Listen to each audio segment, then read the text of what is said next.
Hello there. Let's decode Rumi here. Rumi once said, all people on the planet are children, except for a very few. No one is grown up except those free of desire. When we look at this quote closely, all people on the planet are children. Now, what this indicates is all people on the planet are not enlightened except for a very few. So you grow, you evolve to a level where you're enlightened. In this context, children is not being childlike. That's a different thing. Children here, it's a very different context. So Rumi is talking about growing up. Growing up here it means your evolution, your self-evolution. You evolve within, right? You go to a state of enlightenment, and that is available for those who are free of desire. Now, you must have heard this, free of desire and all that. Now, I really do not want to sound like a Baba who's asking you to give up on all your desires and all that. No, far from it. I'm a man with a lot of desires, and I tell people it's okay to have desires, but then when Rumi says that, what he also means is free of desires. That is what he says. Now, you see, we got to understand this really close. Okay, he says except those free of desires. He's not telling you or me that except those who do not have desires. There's a difference between being free of desires and not having desires. Now, if you look at different scriptures, that is what they teach you. Detach from your fruit. Detach from your desire. Now, free from desires is detaching yourself. One of the caliphs, Ali Raza, one of the caliphs in Islam, he once said, asceticism, that is to say, giving up everything, does not mean to say you don't own anything. It only means to say nothing owns you. Now, what does that mean?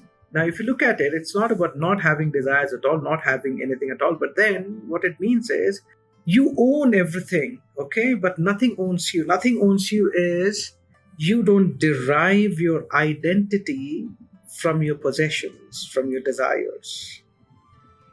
The moment you do that, what or who will you be when you lose those possessions? You lose your identity.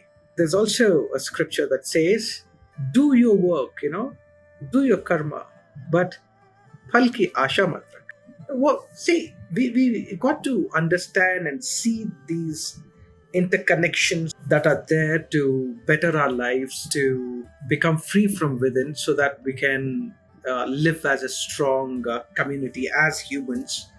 I'm not talking specifically about any particular community. I'm talking about humans, right? There's too much of suffering already. So when do you evolve? You evolve when you are free of desires. That is to say, you don't attach yourself. We don't have these attachments.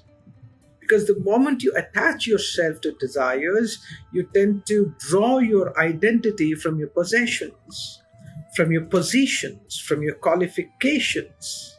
And the moment that happens, the question to be asked is, who are you without them? Right? So the age-old wisdom says, you evolve when you detach from your desires. Own everything that you want to own, but make sure those things don't own you. Karam kiye ja, phal ki asha mat rakh. Right? These small seeds of wisdom can bring about, I hope, it can bring about a tremendous shift in the way you approach life, in the way you approach other beings. Right?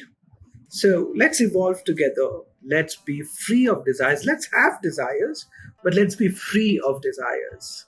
Right? So that is where our freedom lies, and that is where we evolve. That is where we grow. Okay, so I'm going to end this by reading the quote again. All people on the planet are children, except for a few. No one is grown up except those free of desires or desire. Hope this helps. You were listening to MD Ahmed. and I'm doing these series decoding Rumi. Like, share, subscribe. Feel free to share and subscribe, and also find me on Apple and Spotify's podcast. Hope you liked today's episode, and I will see you in another one.